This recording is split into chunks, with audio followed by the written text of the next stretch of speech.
Bienvenidos a un capítulo más de Roberto Alejos Podcast. Bueno, hoy era de esperarse. No se vale si no le entramos a este tema. 40 años de haber aprobado la Constitución Política de la República de Guatemala. Uno de mis orgullos más grandes es haber sido miembro de la Asamblea Nacional Constituyente. Con humildad tengo que admitirlo. Diría mi invitado de hoy, pichón, en aquella época, ¿verdad? Ambos dos. Llegamos a aprender, ¿no? Y probablemente, sin lugar a equivocarnos, de ahí viene nuestro tema del diálogo, la negociación, no confrontación. Y aunque creo que hemos cometido algunos errores de no defender la Constitución, de no divulgarla, en fin. Pero hoy sí, no se vale que no llegues al final. Si no se ha suscrito, ponga el dedito ahí en la campanita para que le avise cada vez que va a haber un capítulo. El de hoy, pues Aquiles Fayase, compañero del Partido Revolucionario de la Asamblea Nacional Constituyente. Hemos estado ahí en sub y bajas en esta relación, pensamientos distintos, pero con una muy buena amistad.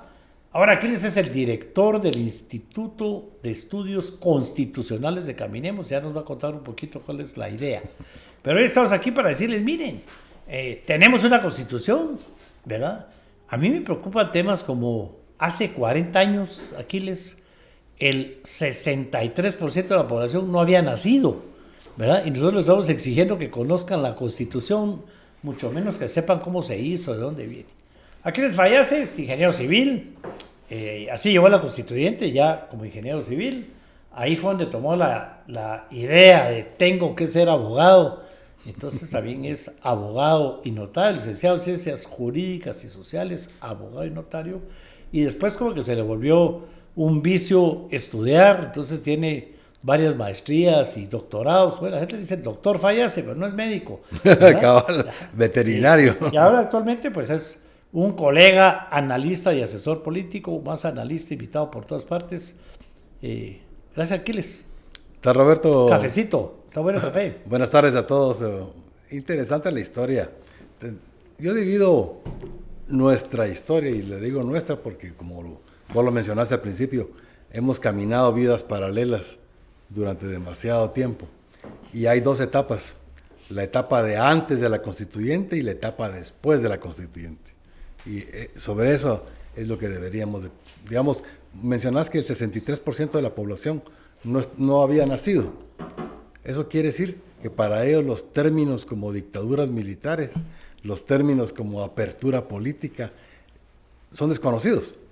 Uno de los logros de nuestra Constitución es que la generación que tiene menos de 50 años ya nació y creció creyendo que los derechos que la Constitución otorga son derechos divinos, sí, pues. Cuando a vos y a mí nos costó sangre y esfuerzo. Sí, digamos, sumamente interesante, Aquiles, porque digamos, no nos vamos a poner aquí a hablar del contenido de la Constitución, para eso se nos duermen. Va a anunciar Aquiles ahí una idea que ha surgido. Tampoco de cómo surgió un artículo, cómo surgió este otro, porque se nos duerme la gente, ¿verdad? Sino que es un poquito esto que estás diciendo, ¿verdad?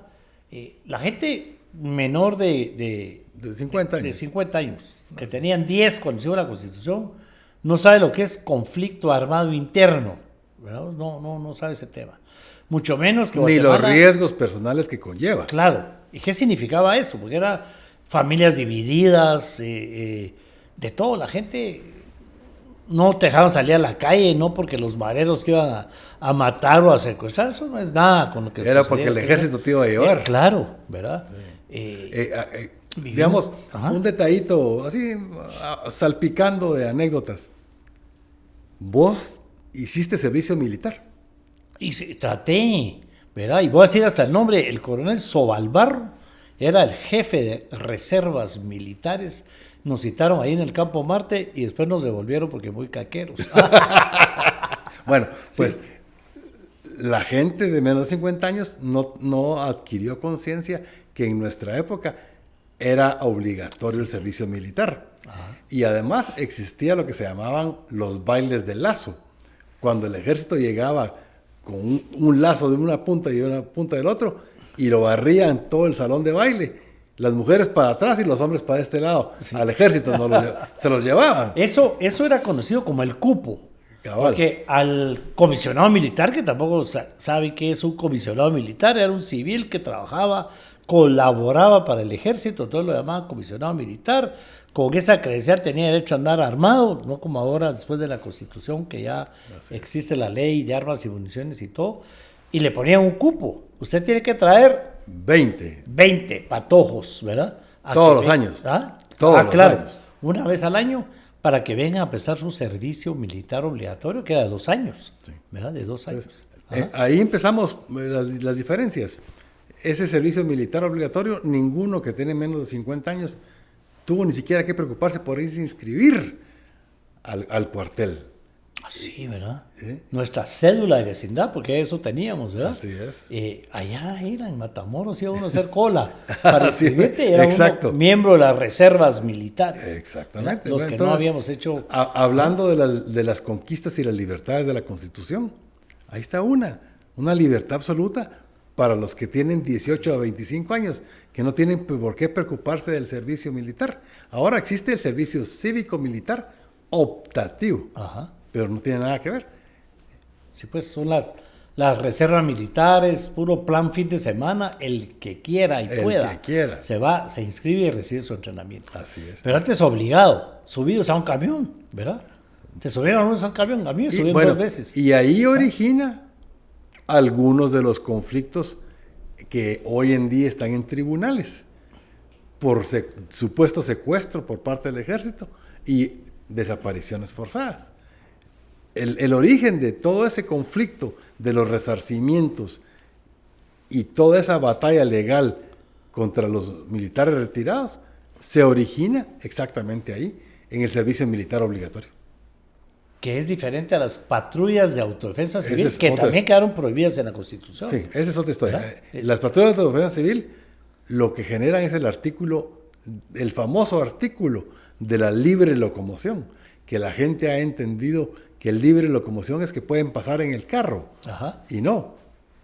El artículo de la libre locomoción no refiere a los carros, ni a que usted pueda llevar bultos y tanates de un lado a otro. Refiere a que la gente que era llevada en la época de la guerra, el ejército se la llevaba a aldeas modelo y no les permitía salir de esa aldea modelo. Y entonces el objetivo del artículo de la Constitución que garantiza la libre locomoción, si lo ponen y lo leen, habla de la libertad de cambiar domicilio, de no perder la nacionalidad y de poder entrar y salir del país en cualquier momento. Lo cual antes era poner en riesgo tu vida o casi firmar tu sentencia de muerte. Exactamente. ¿Verdad? Digamos, para ponernos en contexto, estábamos en el mundo de la Guerra Fría. La gente no sabe qué es la Guerra Fría, ¿verdad? O sea, el concepto de Guerra Fría es un concepto que no se agarra hoy en día. ¿Cómo puede ser fría una guerra? Sí. Porque se mantenía fría solo porque Nikita Khrushchev no disparaba los cohetes nucleares. O sea, era una guerra no declarada y por eso se llamaba fría, pero ahí estaba. Exactamente, era una guerra ideológica entre Estados Unidos y Rusia. Los ganadores de la Segunda Guerra Mundial. Inglaterra, que es uno de los ganadores, ¿verdad? Se hace a un lado, pero queda la Unión Soviética, el Pacto de Varsovia, con su comunismo. Exportan el comunismo a muchos países que todavía están en esa guerra. Y los Estados Unidos, ¿verdad? A la hora de repartirse el tema, la gente ni se acuerda que no se pusieron de acuerdo a quién le quedaba a Alemania y todo la tuvieron que partir en dos. Hicieron un muro ahí, ¿verdad? Y el muro cayó hasta ahora. Hasta el 91. Imagínate. Bueno, no tienen idea de lo que el muro costó. O sea, entonces, el contexto que vivíamos cuando convocaron a la Asamblea Nacional Constituyente, ni idea. Sí, eso es una cosa que debemos de procurar hacer. El contexto bajo el cual se vivió la apertura política, la Asamblea Constituyente y la posterior entrada en vigencia de la democracia. ¿Verdad? 1983 arrancamos con la Constituyente. No, 1983 arrancamos con la apertura política. Con la ley provisional electoral que promovió el Consejo de Estado. Es que el mismo el mismo ejército toma la decisión de decir, ya no, se acaban los golpes de Estado, nos estamos desgastando, el mundo entero ya nos condenó como violadores de los derechos humanos, ya cayó precisamente el muro, ya cayó todo lo demás, y aquí hay que firmar. No, el muro no había caído en ese momento. No, ya lo que estábamos era condenados como violadores a los derechos Exacto, humanos. ya. El ejército desgastándose porque estaban en el conflicto armado y haciendo gobierno, ¿verdad? Exactamente. Y ellos deciden pararlo, los jóvenes. Los jóvenes decidieron dar el golpe contra el Ríos Montt. Ajá. Pero cuando el capitán Muñoz Piloña, que es el que dio el golpe, Ajá. y el que organizó el golpe, se vio frente al poder, se sintió incapaz de ejercerlo. ¿Y a quién llamó? Llamó a su maestro. ¿Y quién era su maestro? Ríos Montt. Sí. Y después resultó que Ríos Montt no se quería bajar. y fue entonces cuando el ministro de la Defensa, el que coordinaba en realidad el ejército, Mejía Víctores, fue el que le dio contragolpe y quita a Ríos Montt. Y ellos son los que empiezan con el proceso de devolución del poder a los civiles. Cuando decimos Ríos Montt era su maestro, es porque Ríos Montt había sido el director de la escuela politécnica. Así es. Y entonces todos estos militares jóvenes se arralaron después de dar el golpe, ¿verdad? Ahí estamos hablando, bueno, pero Muñoz Piloña, uno de los principales, pero ahí estaba, López Bonilla estaba metido en esos temas y se me olvida, Arturo Sánchez, jóvenes que ya dijeron, ¿y ahora qué? Eran patojos, ¿Sí? Pichones. Sí, pichones. Igual que los pichones del lado civil, que éramos entre vos y yo y otros 1000. El Richa y toda la demás mara. Sí, otros 1000 personas. Yo calculo que los que hicimos esa apertura democrática, esa revolución de vuelta al poder civil, hemos de haber sido unos 1000. Sí. 1000. De ellos, la minoría éramos patojos. La mayoría eran gente más avanzada en su pensamiento, que veían la necesidad de cambiar el sistema para poder que Guatemala tuviera una oportunidad de florecer. Desafortunadamente, a través de 40 años, pues hemos visto que esa... Vamos a hablar del después. No vamos a hablar de la Constitución, sino de antes de la Constitución que estamos hablando y después de la Constitución, que es lo que estamos viviendo. O sea, porque Catalina Soberanis, con quien voy a platicar despuesito, dice, fue la refundación del Estado, la nueva Constitución. Hicimos prácticamente... ¿Fue la refundación del Estado? Después de la Constitución del 45, sí. Porque hubo una Constitución intermedia, que era la del 65, que no refundaba nada. Que no cambiaba nada. No cambiaba nada. Entonces, la primera refundación del Estado del siglo XX vino en octubre del 40, vino pues, en el 44, sí, con la Constitución del 45, y luego la nuestra. Hubieron 2 cambios de modelo en ese lapso de tiempo. El modelo del 45 era muy avanzado para su tiempo y el modelo del 85 todavía sigue vigente. Todavía sigue vigente. Digamos, si la gente no se acuerda o no sabe o nunca supo de hace 40 años. Imagínate la revolución del 44, 45. Yo he dado clases, ¿va? Y vos aquí, pero sobre todo en secundaria, me acuerdo yo decía... para el viernes tal cosa, no, teacher, el viernes hay feriado. ¿Y por qué? Es que es 20 de octubre, ¿qué es no sé, una revolución que hubo aquí, algo así, ¿verdad? O sea, imagínate, ¿verdad? Que fue ese cambio de modelo. No vamos a hablar de la revolución de octubre, pues nos tardaríamos un montón, pero ahí fue el Código de Trabajo, el Instituto de Seguridad Social, o sea, un montón de temas que no existían. Eso es parte, ¿verdad?, del ¿verdad?, contexto que provocó la guerra interna. Claro. El contexto que nos lleva a nosotros, los patojos, a participar en ese momento es otro. Estábamos cansados del sistema que nos oprimía todo el día, nos reprimía y nos perseguía. Y entonces necesitábamos cambiar el modelo. Había en su momento, los grupos de poder habían adquirido tanto poder que tenían control sobre toda la sociedad. Y no se permitía que hubieran ideas distintas y no se permitía que la gente floreciera por sus ideas. cuando uso la palabra florecer no tiene nada que ver ni con la raíz ni con la semilla. Falta un tercer partido, floreciendo. O el partido de las florecitas. Las florecitas.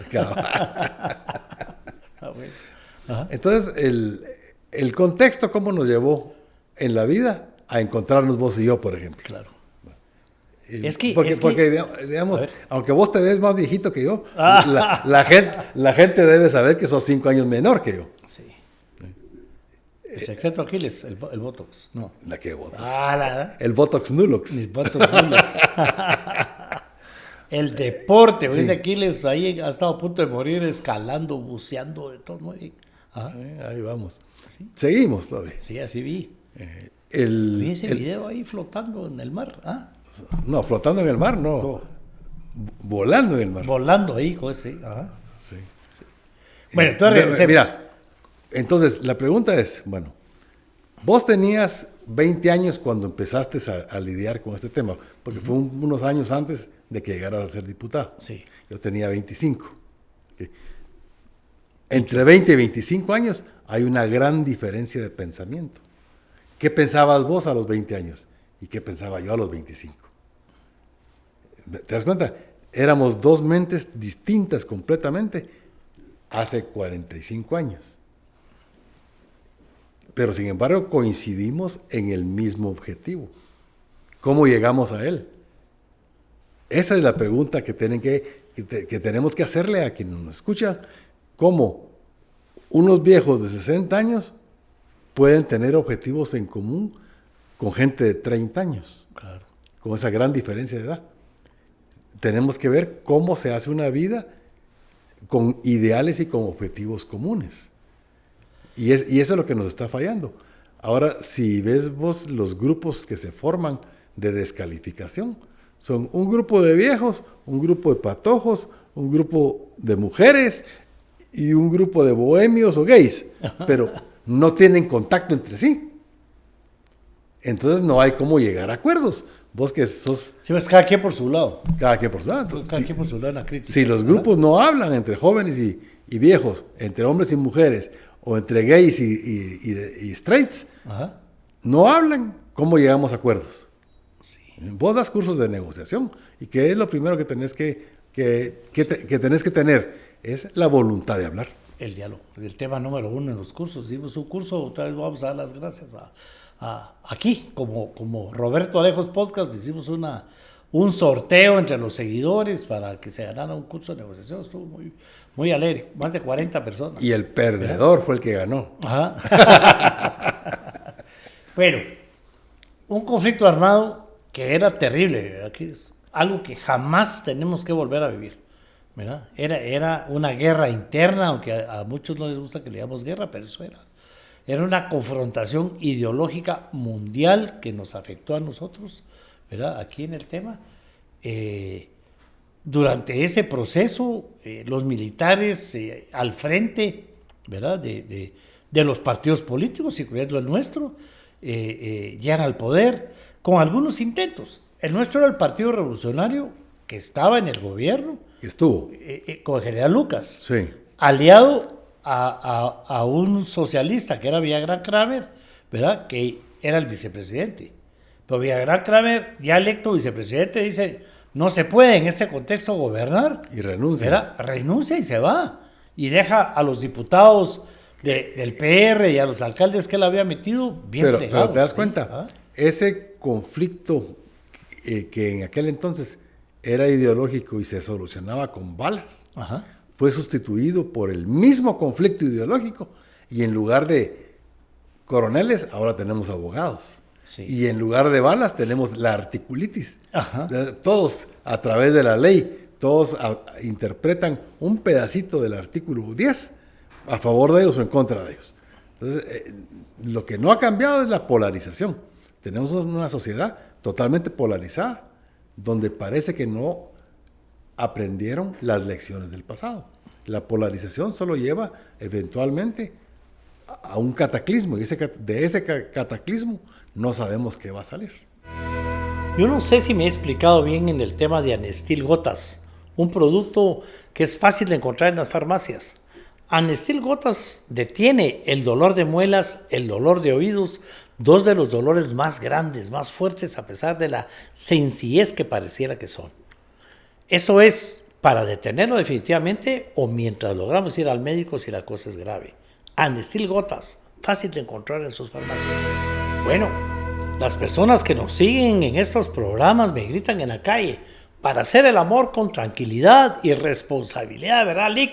Sí, les digo yo, Masculán, un preservativo alemán de mucho prestigio, nuevo en el mercado, fácil de encontrarlo en sus tiendas de conveniencia y en sus farmacias. Sí, digamos que, ¿cómo explicarle a esta generación o a estas generaciones? Número uno, hacer un partido político, pues había una oficina totalmente manipulada por el gobierno de turno, para no decir nombres ni tampoco sectores, metían la inscripción del partido, le daban parte al Ministerio Público, yo lo he contado 1000 veces, y el Ministerio Público decía, no, porque ahí está Aquiles, fallece que es socialista, y paraba la inscripción del partido.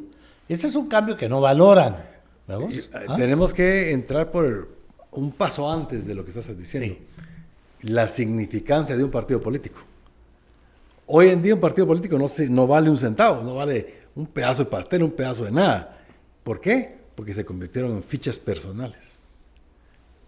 En aquel entonces los partidos todavía significaban una corriente ideológica, donde también tenían una estructura organizacional real en todo el país, y donde tenían líderes reales, donde tenían agendas específicas, y lo que nosotros hicimos al revivir el Partido Revolucionario fue lograr colarnos dentro de la dirigencia de un cuerpo, de unas bases ya establecidas. Lo mismo hicieron los demás, a excepción de Jorge Carpio, que fundó su partido. Sí. Los demás.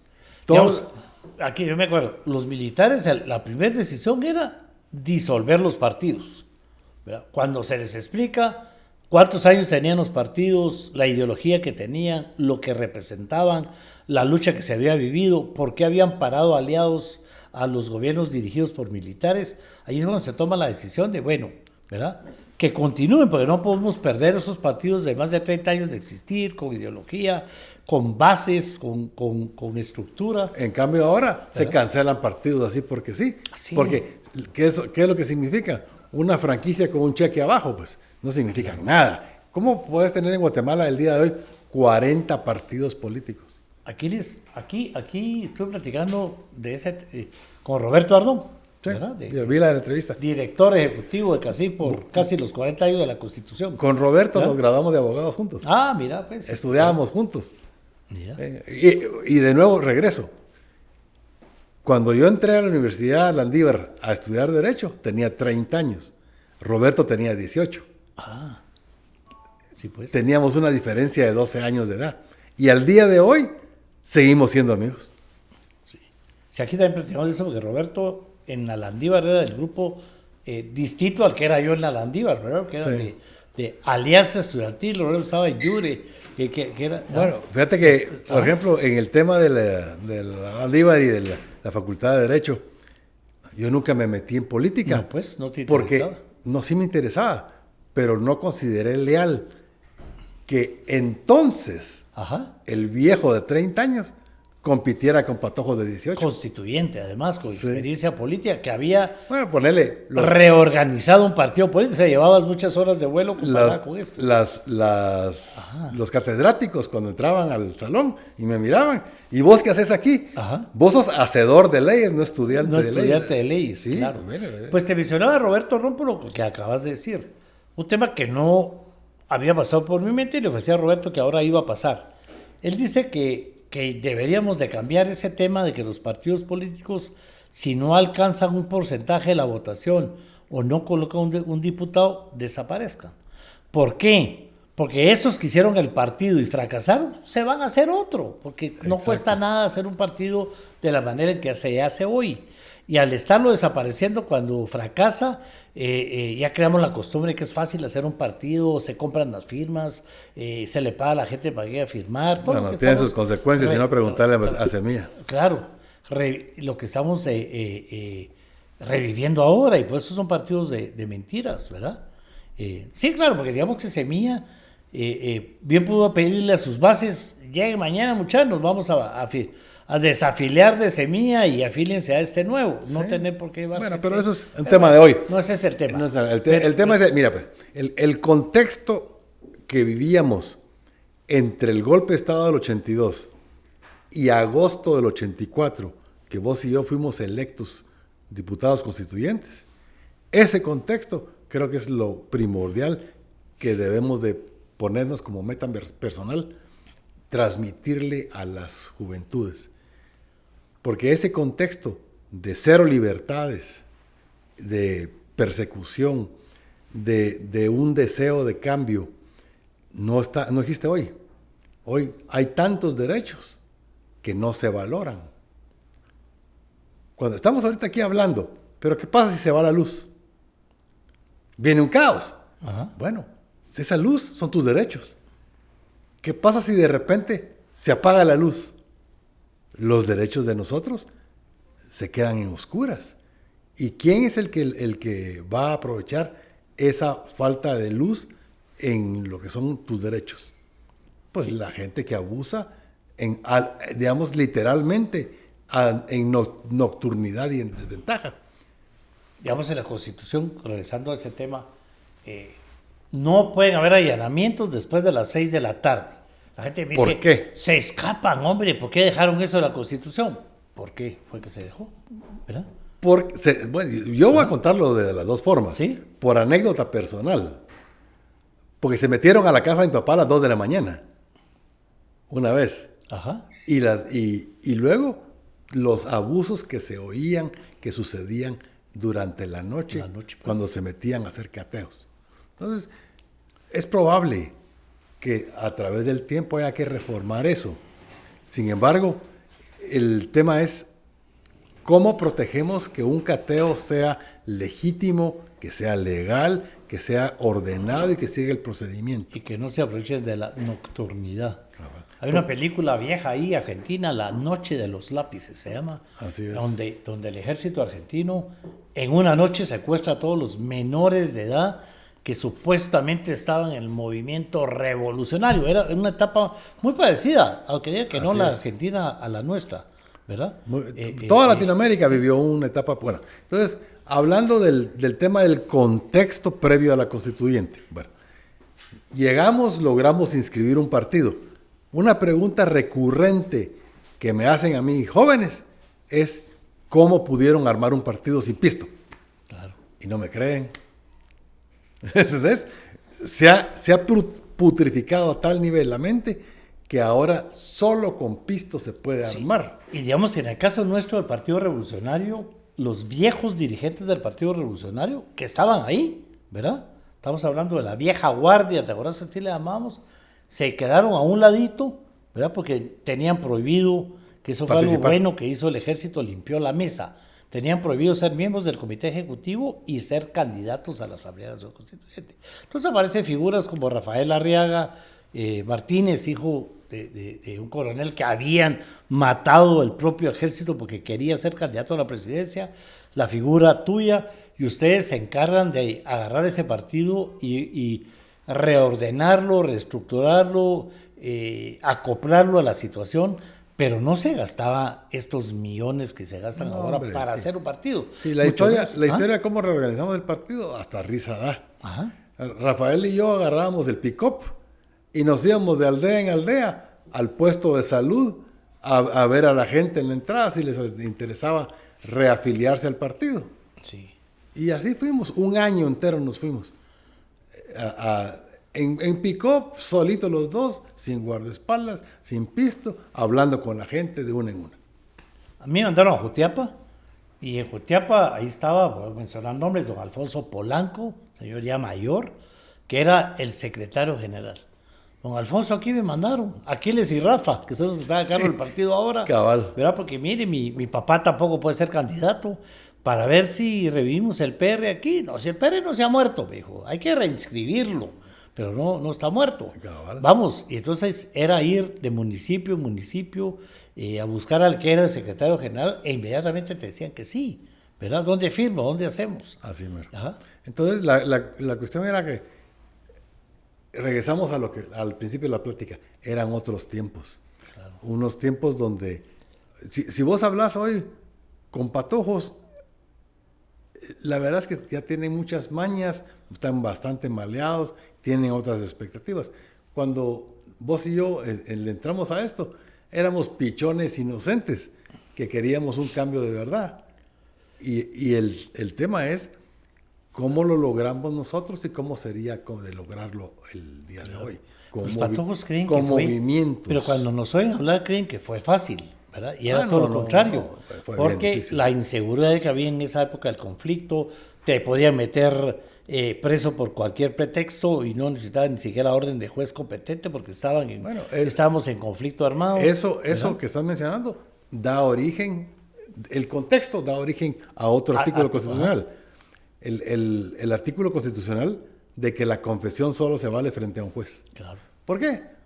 Porque te agarraban y te metían preso.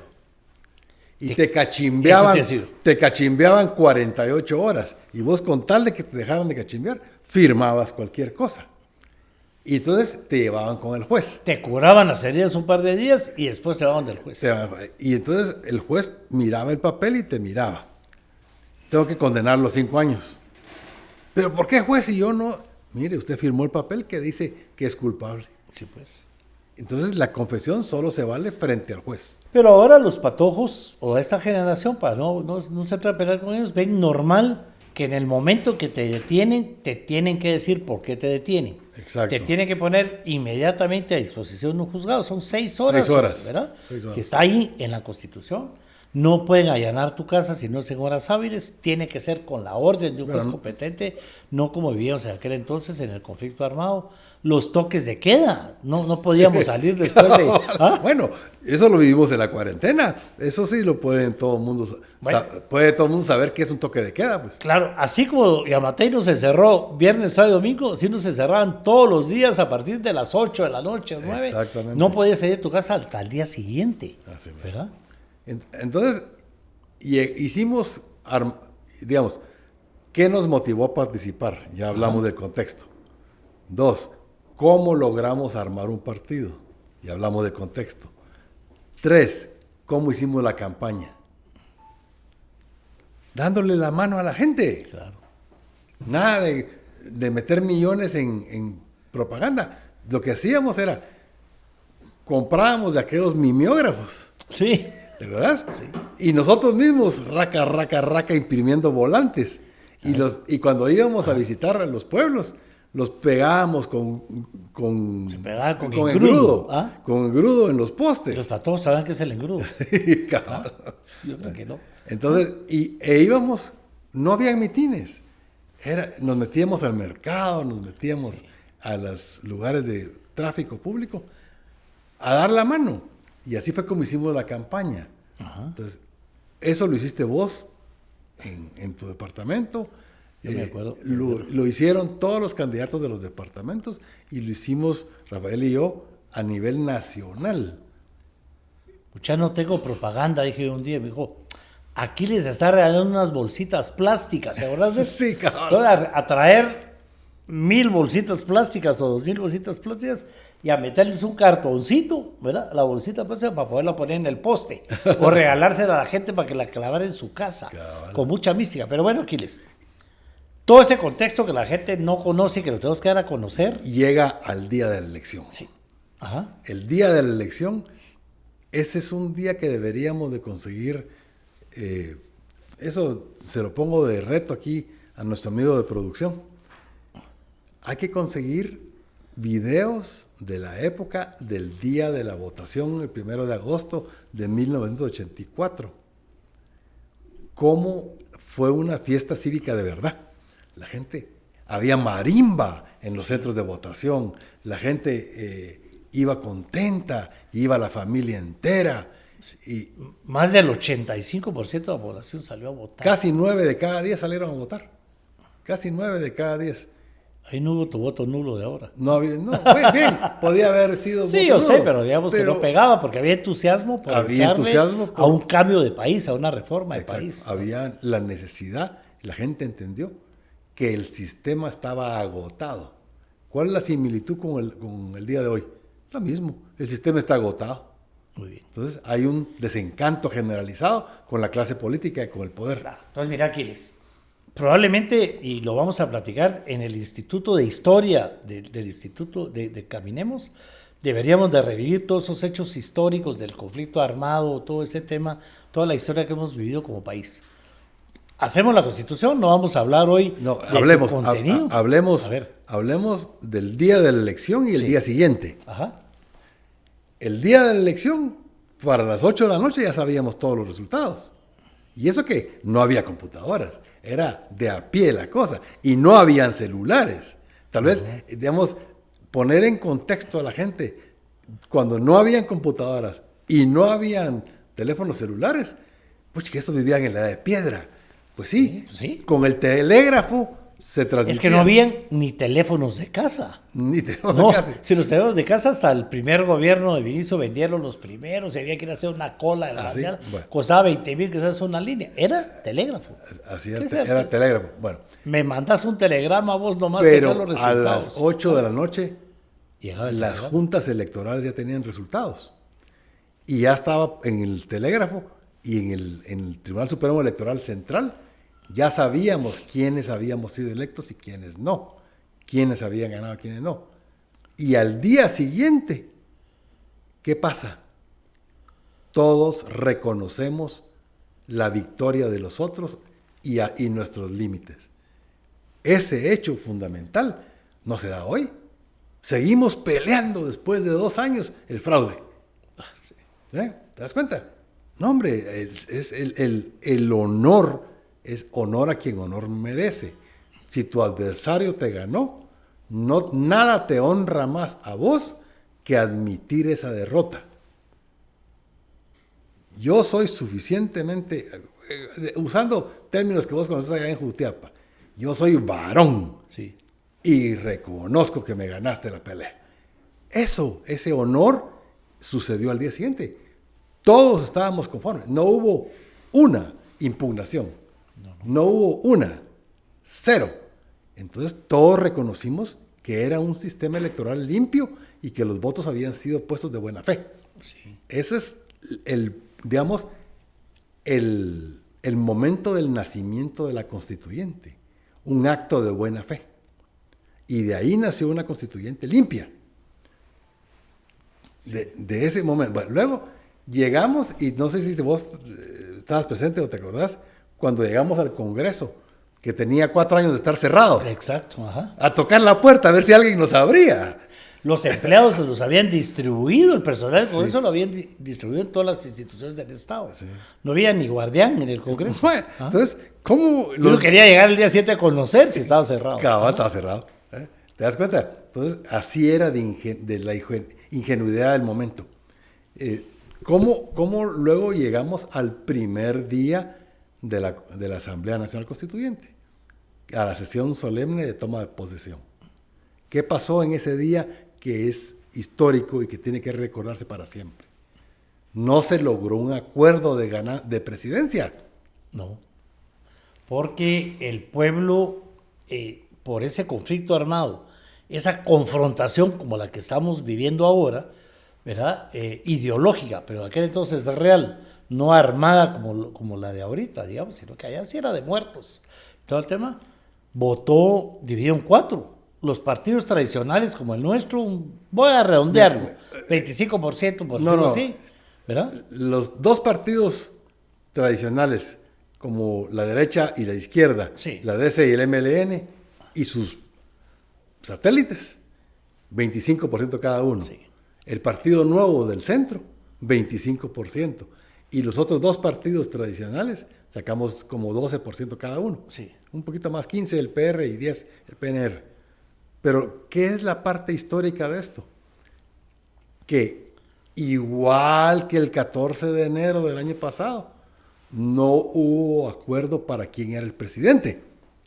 Pero, ¿qué pasó el 14 de enero del año pasado? La Corte les tuvo que dar plazo para que eligieran a cualquiera.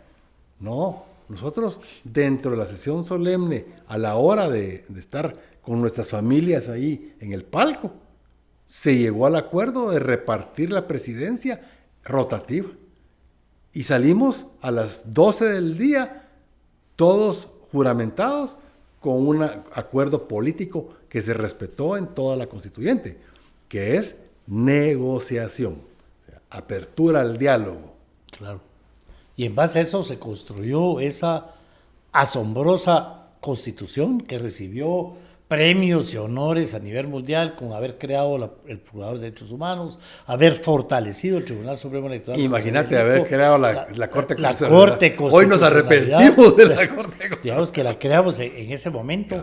Y entonces, digamos, aquí primer problema fue haber dejado esas reformas del 93 funestas. No, espérate. ¿Verdad? Entonces, bien, de la constituyente y de su proceso propio, para mí lo único que hay que mencionar es el primer día, el arte de negociar, cómo se iba a negociar el resto de la Constitución.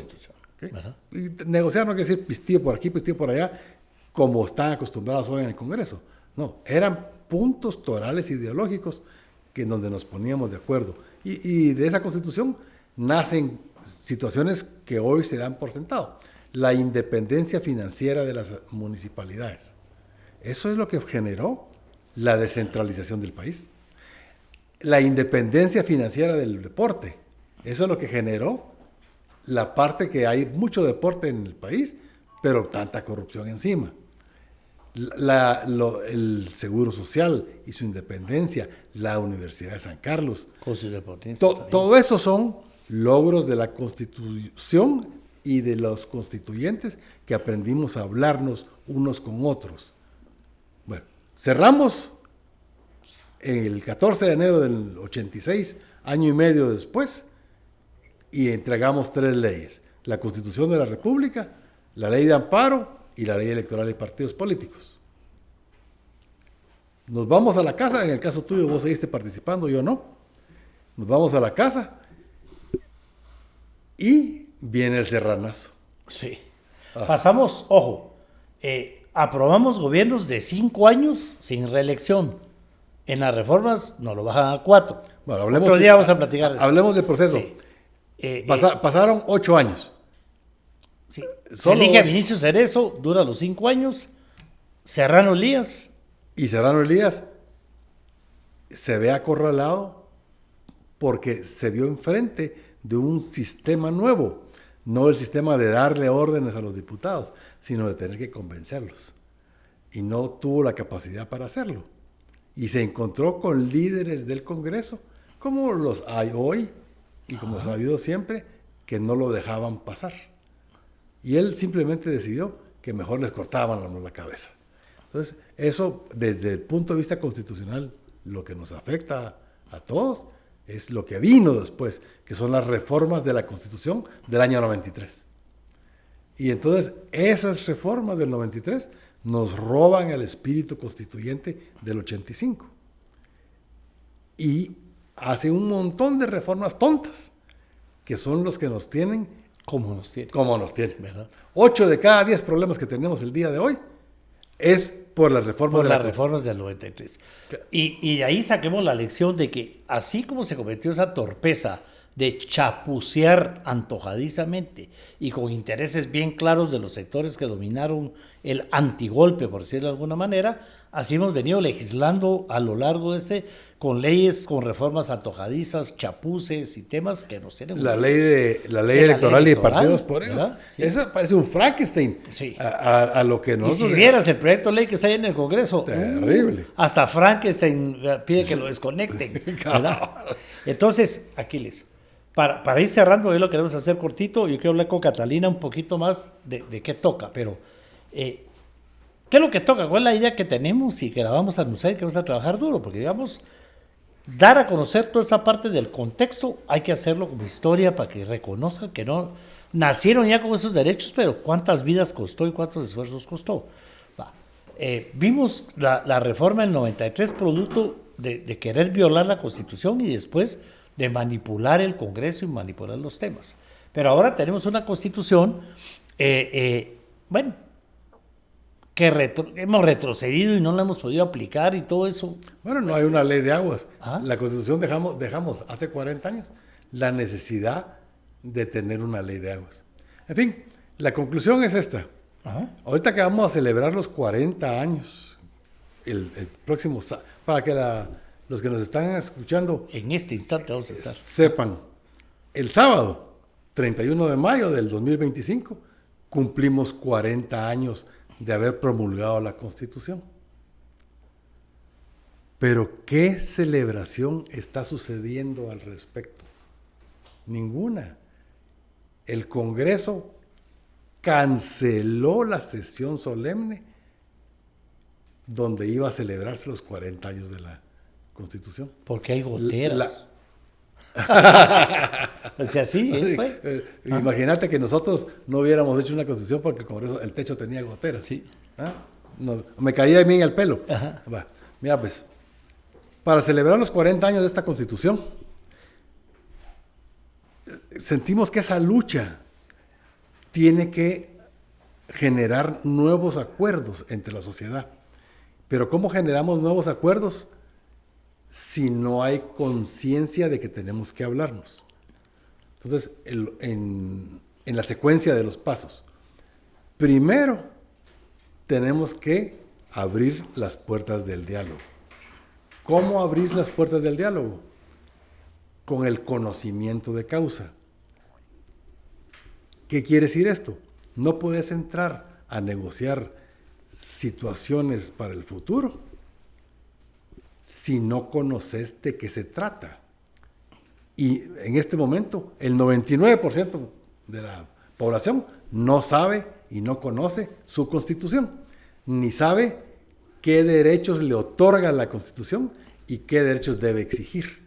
Entonces, vamos a empezar una promoción desde el Instituto de Estudios Constitucionales de cápsulas durante todo un año, 2 a la semana, donde se explica todos no los artículos, sino todos los conceptos constitucionales que nos afectan a nosotros como individuos, como sociedad y como es la organización del Estado.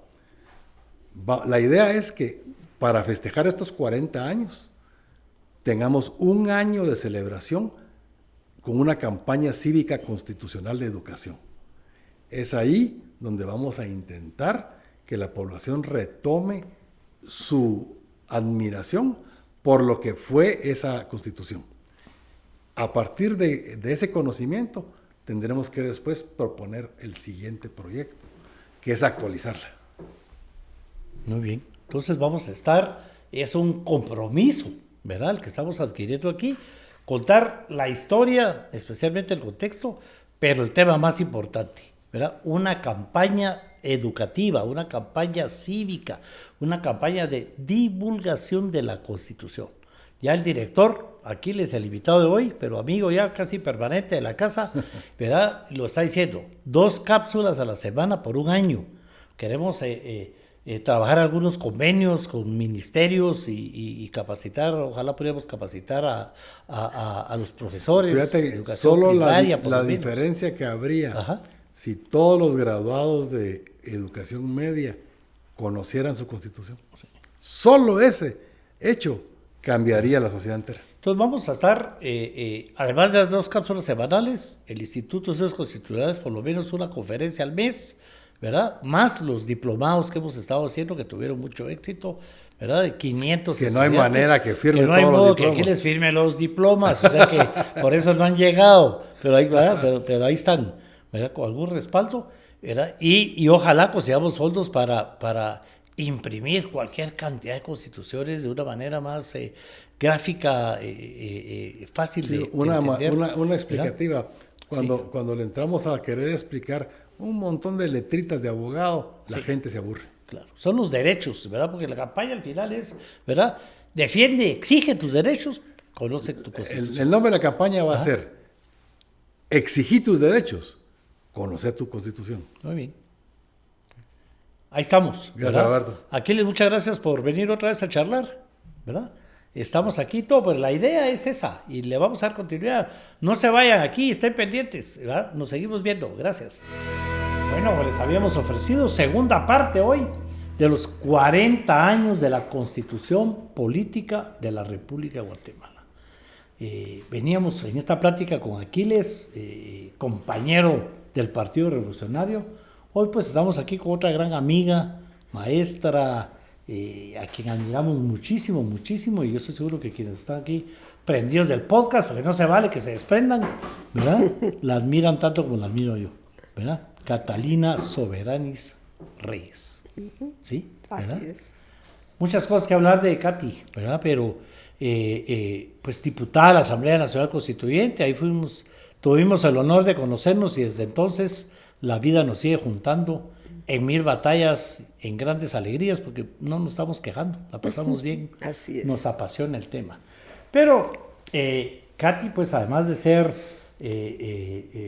pues una profesional del derecho con varias especializaciones, muy experta en el área de asuntos internacionales, sobre todo en el PNUD y todas las áreas relacionadas con el desarrollo humano, pero digamos que, no sé, porque además de haber sido constituyente, la primer mujer en presidir el Congreso de la República de Guatemala, ¿verdad? Eso sí nadie se lo puede quitar, constituyentes éramos varios, pero la primera mujer en presidir el Congreso fue ministra de Trabajo, en fin, experiencia de sobra, conocimiento de sobra. Katy, muchas gracias por aceptar venir a tomarse un cafecito, charlar sobre la Constitución. Estuvimos aquí con Aquiles, como ustedes se dio cuenta, hablando de antes de la Constitución. Ya llegamos a la conclusión de que tenemos que hacer algo para hablar de la historia política de este país, todo lo que se sufrió, ¿verdad? Tenemos que revivir nuestro Instituto de Historia, ahí estamos en prácticas con algunos, y después de la Constituyente, donde llegamos a la conclusión de que tenemos que estamos arrancando con estos 40 años una campaña de divulgación de la Constitución, ¿verdad? Porque nadie la conoce. 64% de la población no había nacido cuando aprobamos la Constitución. Imagínense, nosotros queremos que se recuerden lo que nos costó llegar ahí, ¿verdad? ¿Verdad?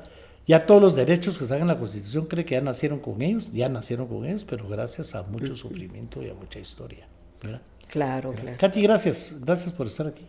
No, gracias a usted, Roberto, y gracias a quienes nos ven. Mira, la idea es hablar un poquito, yo me he robado la idea, yo durante mi campaña política hablaba de la refundación del Estado. Pero un día aquí, platicando precisamente con Catalina, en estos diplomados que hemos tenido sobre la Constitución, ¿verdad? Hablábamos de que esa Constitución de 1985 fue la refundación del Estado, ¿verdad? La creación de un Estado nuevo, ¿verdad? Claro. Hablemos de eso, Katy. ¿Qué tiene esta Constitución que no tenían las demás? ¿Qué cambios sufrió el Estado a raíz de esa Constitución del 85? Y después vamos a hablar de cómo es que estamos retrocediendo. Claro, ¿verdad? sí.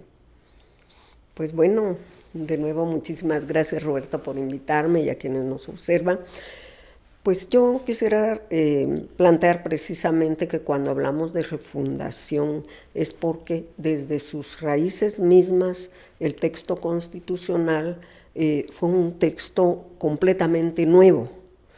En primer lugar, porque no hubo ninguna comisión que elaborara un texto base o una serie de académicos o una comisión específica. El gobierno, que era un gobierno de facto, un gobierno militar, no nos mandó ningún texto para aprobar, como había ocurrido en las dos constituciones anteriores, en la del 56 y la del 65, había un documento base formulado por una comisión o incluso algunos pocos juristas. En cambio acá no había ningún texto. La Democracia Cristiana, que era el partido en el que yo milité, sí tenía una propuesta de texto constitucional que se llamó el Libro Azul. Pero de ese texto no se tomó necesariamente el contenido, pero sí la estructura capitular, es decir, los grandes temas que iban a ser abordados. Y ahí es donde se da este cambio del enfoque. Porque en vez de ser un enfoque que se centra en el Estado, su organización, su estructura, sus instituciones, fue un texto que se centró en la persona humana. Es decir, en el puro umbral de la Constitución, en la primera, en el frontispicio, podríamos decir, de la Constitución, se dice para qué se organiza el Estado, y que se organiza para proteger a la persona humana, a la familia, en pos del bien común. Entonces cambia el enfoque, o sea, de enfoques básicamente institucionales, que son la mayor parte de las constituciones del mundo, se pasó a un enfoque humanista, personalista.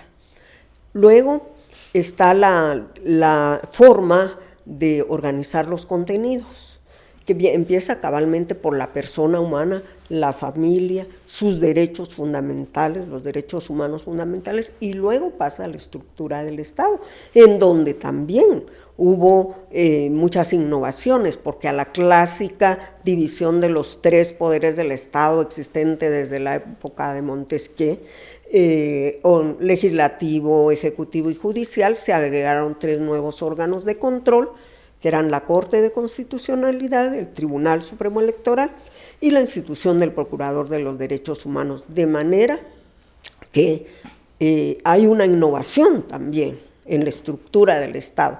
Incluso se quería ir más allá, porque un diputado, Luis Alfonso López, propuso lo que él le llamaba una pentarquía de instituciones autónomas: el Tribunal Supremo Electoral, la Corte de Constitucionalidad, que la Contraloría General de Cuentas se convirtiera en un poder autónomo, y en lo que ahora es la Oficina del Servicio Civil fuese un poder de reclutamiento del personal para el Estado, para todo el Estado, que en la República China, en Taiwán, sí, pues, el yuan de control existe, se llama el yuan de control. Ajá. No, ese no, el yuan de examen. Ah, el yuan de control es la Contraloría, y el exacto. yuan de examen es el que recluta a todos los servidores públicos. Entonces, incluso se pensó en ir más allá, pero finalmente se dejaron solamente estos 3 nuevos órganos del Estado, y por eso es que decimos que se trata de una refundación del Estado.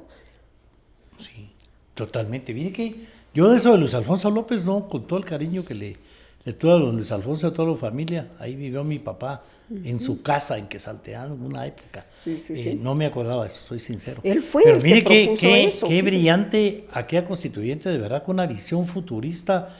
No por algo nos felicitaron tanto. Nosotros los pichones, dice Aquiles, pues estábamos ahí de aprendices, nos sentimos hasta la fecha muy orgullosos de haber pertenecido a ese equipazo que era la constituyente, y sobre todo ese tema de diálogo y negociación, porque ya desde ahí se habló, hasta discutimos la posibilidad de ser parlamentaristas, de todo, era una constituyente, ¿verdad? Los principales logros, ese capítulo, bueno, primero, Katy, la forma en que nos eligieron. Claro. Eso lo hablamos un poco con Aquiles, porque las demás fueron un poquito a dedo quienes integraban la Así es, con cuotas para los partidos. Cuotas para los partidos. Aquí no, aquí fue el que, ¿verdad? Tiene más saliva, traga más pinol, dice el refrán, ¿verdad? Cada quien tuvo que salir a rifárselas, pero no eran los costos que ahora tienen los partidos. Pero el primer tema se empezó con el tema de los derechos humanos de la persona por primera vez, ¿verdad? Y después se pasa a la parte de la estructura del Estado con esas novedades que hacen que sea, pues, un Estado nuevo y totalmente diferente a lo que teníamos, ¿verdad? Claro. Digamos, de todos esos triunfos, Katy, ¿en qué estamos mal ahora? Porque nosotros vivimos hablando mal, por lo menos un grupo nuestro, de las reformas del 93 que nos hicieron retroceder en grandes temas. Nosotros no habíamos aprobado la reelección de los alcaldes, teníamos municipalidades de primera y de segunda categoría, el periodo era de 5 años, no de 4 como ahora, porque por eso era 5 sin reelección, que me acuerdo que esa fue la discusión, pero 4 sin reelección cuando... por ti estuvimos compartiendo un aula hace poco, decía, cuando uno ya aprendió se tiene que ir, decía, ¿verdad? Y ese tipo de temas. Hay temas ahí, se llegó a hablar de que los gobernadores pudieran o no ser electos, que también fue un tema que se discutió, ¿verdad? ¿Qué más podemos hablar de diferente que lo hizo convertirse en un Estado realmente nuevo? Mire, hoy cabalmente estuvimos con el presidente Cerezo, Vinicio Cerezo, en un foro sobre la Constitución, y él señalaba el tema de la descentralización y la participación ciudadana, que es otra innovación, que son los consejos de desarrollo urbano y rural, que vinieron a sustituir al viejo Consejo de Estado, que era una especie de Senado, al cual algunos temas del Congreso tenían que ir a ratificación al Consejo de Estado, que era esa especie de Senado.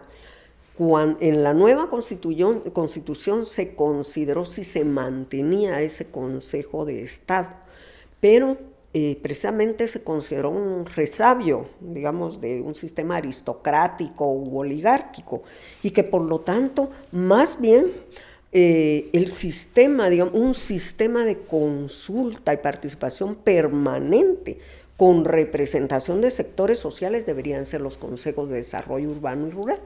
Y así fue que se creó ese sistema ahí. Ya en otras oportunidades hemos conversado que ya no llegamos hasta el nivel del Consejo de Desarrollo Local porque había mucha desconfianza, porque veníamos de un gobierno militar, de la existencia de los polos de desarrollo, de lo que se le llamaba aldeas modelo, o sea, de concentración de la población durante los gobiernos militares, y los gobiernos militares, pues algunos sectores supimos pues que hubo presiones al interior del gobierno militar porque creían que la guerrilla iba a penetrar a los consejos locales y a los consejos municipales. Y del lado de la insurgencia también se manifestó esa desconfianza. Lo que quieren es que es un control social, van a ser un mecanismo de control social de las comunidades. Entonces no llegamos hasta los consejos pero en el borrador original sí estaba, en el que se elaboró en la Comisión de los 30. Entonces, imagínese usted, también es un cambio, porque es un cambio sustantivo en la relación entre el Estado y la sociedad, lo que ahora se llama la sociedad civil, los grupos sociales, las organizaciones, en que se asume una corresponsabilidad, ¿verdad? Porque los consejos participan para definir sus prioridades de desarrollo. Y eso sumado a, la autonomía municipal que ya venía, pero la forma en que se fortaleció con el situado constitucional, que es primera vez que se da. Así es. Sí. Y le dimos plata a un montón de organizaciones más que con eso las volvimos independientes. A San Carlos, el deporte. ¿verdad? El deporte federado, el deporte escolar, tiene la alfabetización, porque en esa época todavía Guatemala tenía más del 40% de su población en analfabetismo. Ajá.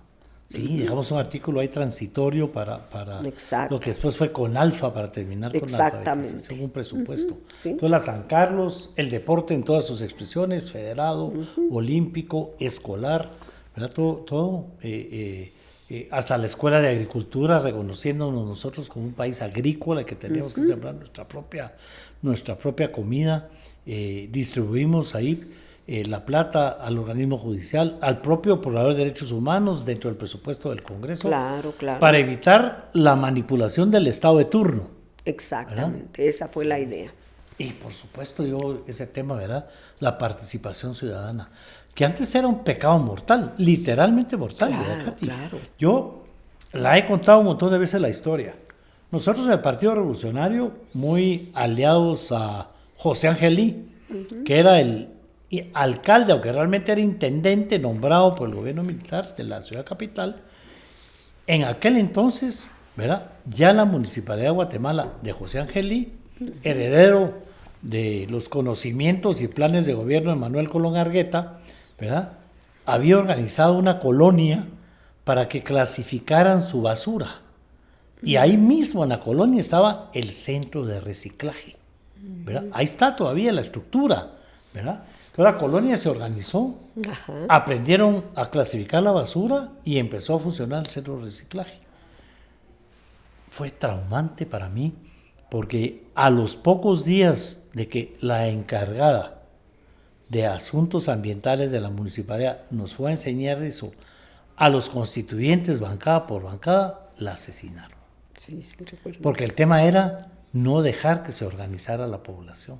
No era por el tema de la basura, sino por lo que representaba tener a una colonia organizada. Claro, claro que sí. Sí. Y es que José Ángel Lee fue parte del equipo de ingenieros que trabajó con Manuel Colom. Él conocía muy bien desde esa administración, esa visión de futuro que tuvo Manuel Colom del desarrollo y la expansión de la ciudad de Guatemala. Sí, pero digamos, pues hablábamos precisamente bueno, que tuvo la oportunidad de estar con el presidente Vinicio Cerezo. Yo me lo he querido jalar al presidente aquí, más para hacerle un homenaje que hacerle una entrevista, porque que nos cuente toda la parte previa a la Constitución, todo lo que se sufrió, la época esa constitucional, pero le tocó al presidente Cerezo implementar la Constitución. Nosotros tuvimos esa suerte de estar ahí, digamos, yo decidí seguir en la carrera política, entonces me reelegí como diputada y fue donde usted fue ministra de Trabajo, entre otras cosas, ¿verdad? Sí. Tepito, diputada, en fin. Pero digamos que ahí el plan de gobierno era implementar la Constitución. Todo lo que habíamos dejado ahí, pues yo no me acuerdo, no tengo fresco cuántas leyes había que reformar, cuántas leyes nuevas había que hacer, cuántas instituciones había que crear. Casi 70. Imagínense, ¿verdad? ¿En dónde fallamos, Katy? Porque hoy en día hablamos de una Constitución donde ya esa institucionalidad, el respeto a las instituciones, esas instituciones fuertes, con la plata que les dejamos, el poder que les dejamos, esa independencia de unas a otras, todo, estamos en esa etapa, no se valora, digamos, lo que costó, no se valora lo importante de esa refundación del Estado y tampoco se valora que esas instituciones tengan la fuerza, el prestigio y el respeto que deben tener para ejercer su trabajo. Y hay una permanente mala interpretación de la ley, de la misma Constitución.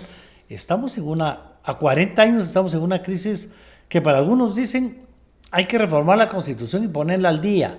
Otros dicen no, hay que recuperar el espíritu de la Constituyente que se perdió y no necesariamente hay que reformarla para entrarle a ese tema. ¿En qué estamos? Pues mire, yo pienso que fallamos como sociedad en darle sostenibilidad y consolidación al texto que aprobamos los constituyentes, porque apenas 9 años después se produjo esa reforma constitucional que alteró los equilibrios en la institucionalidad del Estado. Porque el diseño que habíamos hecho tenía sus pesos y contrapesos, como la teoría clásica de Montesquieu, ¿verdad? En que había 3 organismos del Estado: el organismo legislativo, el judicial, el organismo ejecutivo, pero además había 3 instancias nuevas de control: la Corte de Constitucionalidad, el Tribunal Supremo Electoral, la institución del Procurador de los Derechos Humanos, que le ponían freno, digamos, a lo que pudiera ocurrir en excesos o desequilibrios entre los organismos del Estado. Pero en 1994, como sociedad, y digo como sociedad porque creo que las diputadas y diputados de entonces no supimos explicar la razón por la que nos oponíamos a una privatización espuria de los servicios públicos, porque esa fue la razón por la que vino la debacle constitucional, es decir, pues la tentativa de golpe de Estado y luego el restablecimiento del orden constitucional para cambiarlo. Entonces ahí creo yo que como sociedad, porque mire, los medios de comunicación, incluso en algún medio se publicó la lista de nuestros nombres para que nos llamaran a nuestra casa y nos llamaban a amenazarnos de muerte, a insultarnos. Pusieron en el Parque Central a alguien que era también promotor de la famosa depuración, entre comillas, con canastas de huevos, tomates podridos, etcétera. Hay una lista para que la gente firmara la solicitud para que saliéramos los diputados. Y como nos resistimos a esa privatización de los servicios públicos, porque le llamo espuria, porque dejaba al Estado completamente sin ningún control sobre los servicios públicos. En ese momento, para empezar, la energía eléctrica. Entonces, se produjo tal tensión entre los organismos del Estado, pero también tal campaña desde sectores interesados en esa privatización de los servicios públicos para que la población llegara a la conclusión de que la única manera de resolver ese contencioso era sacándonos a todos. Depurando el Congreso. Depurando el Congreso. Y desde entonces la gente dice, depuremos el Congreso. Yo les digo, no se puede. Renuncian los 160, llegan los 160 suplentes. Fue ese instante cuando Serrano intentó dar ese golpe de Estado y después se entró a las reformas constitucionales graves, ¿verdad? Y además la depuración famosa del Congreso con esa presión. Me acuerdo yo, los medios de comunicación, me acuerdo en la Plazola de España se publicaban las fotos de unos cuantos diputados para presionar y todo. Sí. A Víctor Hugo, yo voy a decir eso. ¿Desde cuándo se empezó a cambiar esto? Desde la depuración. Así es. Sí. Empezó ahí. Y lo más grave es que se rompieron esos equilibrios que habíamos diseñado entre la institucionalidad pública. En primer lugar, al reducir el periodo de ejercicio, como usted bien dice y como dice usted que comentó el presidente Portillo, bajó completamente la posibilidad de desarrollar un poco más, cualquier gobierno que sea, un proyecto político, un programa de gobierno, porque redujo de 5 a 4 años, lo que implica que en el segundo año de gobierno, que ya estamos en ese, empieza la campaña electoral de la próxima elección. El otro tema es que a la Corte Suprema de Justicia se le redujo el periodo de 7 a 5 años, con lo cual pues pierde estabilidad y se pone en juego cada año la presidencia del organismo judicial. O sea, esa afectación del sistema de justicia afectó al Estado de Derecho y generó entre el Congreso y el Ejecutivo, porque fortaleció algunas de las funciones del Legislativo frente al Ejecutivo, lo que yo llamo un empate catastrófico entre Ejecutivo y Legislativo, cuando el Ejecutivo no tiene mayoría en el Congreso. Mire, el empate catastrófico. Ahorita estamos en esa crisis, ¿verdad? Que fue lo mismo que pasó con Serrano. Exactamente. Porque, digamos, Serrano, muy parecido a lo que nos pasó ahorita. Serrano iba hasta abajo en las encuestas, ¿verdad? Y entonces vino la campaña antipolíticos y todo esto planeado para que Serrano llegara. Llegó con apenas 6 diputados, si no estoy mal, y no pudo, ¿verdad? No entendió la diferencia entre los congresos anteriores, pequeñitos, comprables de alguna manera, por decirlo así, más fácil de manipular, que los nuevos congresos ya con la nueva constitución y el nuevo Estado. Y entonces no pudo y paró cometiendo esa torpeza de copiarle a Fujimori, que sí le dio resultado, el disolver las instituciones del Estado. Se repite, digamos, con Yamatei, pero Yamatei se pone a comprar diputados y logra la mayoría, ¿verdad? Ahorita nos está pasando lo mismo con Semilla. Bernardo Arévalo estaba hasta abajo en las encuestas, entonces llega, a pesar de que lleva 20 y pico diputados, pero no es suficiente para tener mayoría, y las alianzas no se saben manejar, porque ahora el sistema de partidos políticos ya no es lo mismo, ¿verdad, Katy? Ya no, son partidos de mentiras, entonces ya no hay secretarios generales con quien hablar. Parte de la depuración. Exacto. Porque se reformó la ley orgánica del Congreso y ahí se metió esa instancia de jefes de bloque y se le dieron al Congreso poderes que le quitan poder a los partidos políticos. Efectivamente. ¿Cómo aprendo yo con estas entrevistas? Sí. Entonces, no es que porque nosotros hicimos la Constitución o porque nosotros estábamos como diputados en ese momento en que se produjo esa disolución, porque además, por primera vez la Corte de Constitucionalidad dio luz verde a reformas con carácter retroactivo. Fíjese, o sea, ya se empezó a vulnerar lo que la propia Constitución dice, que la ley es irretroactiva, salvo en materia penal.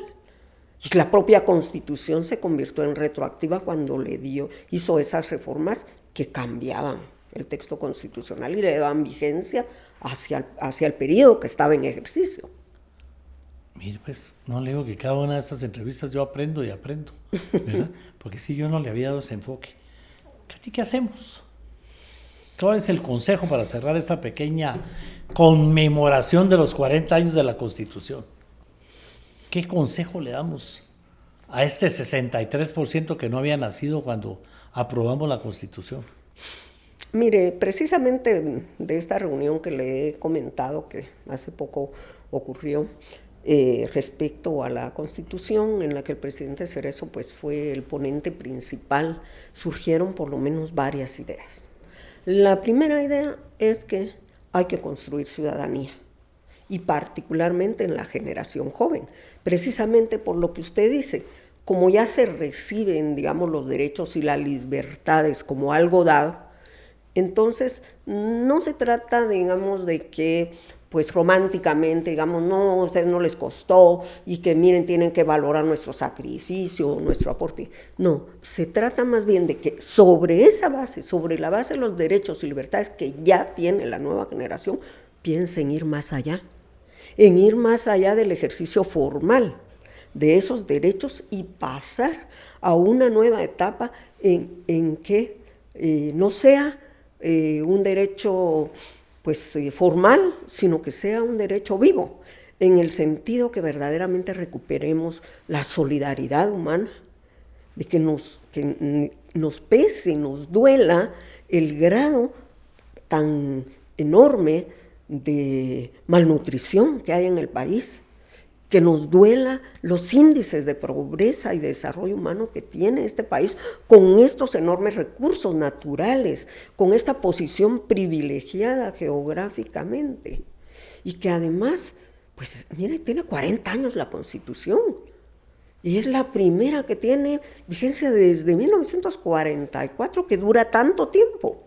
Eso quiere decir que el texto tenía un valor en sí mismo, y a pesar de todos los embates y todas las vicisitudes, ha prevalecido el texto. Es decir, no ha habido necesidad de cambiar, de hacer una nueva Constitución, porque por haber sido futurista, creó condiciones para ir evolucionando en el ejercicio de estos derechos. Bueno, me encanta el tema y con eso me quedo. Que nos duela, ¿verdad? Que nos duela la situación que estamos viviendo en el país, la situación en que nos encontramos y sobre todo el índice de desarrollo humano, para resumirlo en pocas palabras, en la que estamos. Hemos retrocedido en todo sentido, y si no es con la participación pues de las nuevas generaciones, mezcladas con... Me cae mal cuando dicen la vieja política. No, si la vieja política era buena, la mala es la de ahorita. Es en la vieja política en la que se tienen que basar las nuevas generaciones para rescatar ese espíritu de la constituyente, de la Constitución, ponerlo en práctica, recobrar esos principios, esos valores y retomar ese plan de nación que es realmente la Constitución después de haber hecho esa refundación del Estado. Katy, muchísimas gracias de verdad por acompañarnos. Salud con cafecito. Cafecito. ¿Verdad? Para todo, para celebrar. Nosotros celebramos, ya vamos a celebrar con otra cosa, no crean que estamos tan viejitos, de solo café tomamos, ¿verdad?